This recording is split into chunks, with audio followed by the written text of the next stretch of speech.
share ko naman sa inyo yung experience ko traveling from Davao to Siargao by bus and ferry.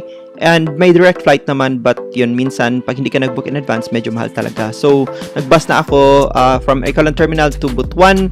So, non-stop sinakyan ko, 740 pesos pamasahe. After around less than 7 hours, nakarating na ako dito sa Ampayon. Dito ako bumaba para sumakay naman ng bus papuntang Surigao City. And the fare is 263. Tapos, 3 hours yung biyahe. Nakarating na ako ng Surigao City Bus Terminal. Tapos, of course, nag-jeep na ako. That's 13 pesos. Yung pamasahe, nasa labas na siya ng terminal. Tapos, kumuha na ako, of course, ng ticket dito sa Shan Ferry ng Evaristo and Sons. Tapos, ito yung loob ng terminal. Yung ferry ticket pala is 400 yung economy, 450 yung first class, at saka 500 yung business class. So, magbabayad ka ng 30 pesos na terminal fee dito sa Surigao Port.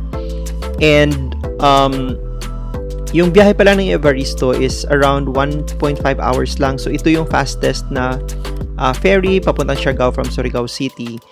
So, yun, ito yung terminal. Mag-aabang ka dito hanggang tawagin yung yung pagbo-board dun sa ferry na sasakyan mo. Marami namang available na ferries dito.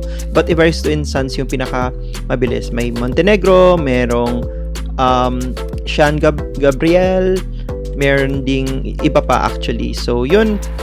Ito, boarding na kami. So, yun yung economy class kanina dun sa open air. Tapos, ito naman yung business class.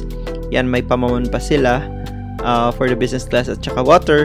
Tapos, sa baba nito, ito naman yung yung tourist class naman to.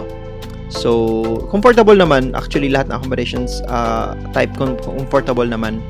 So, yun, after 1.5 hours nga, nakarating na kami ng Dapa Port.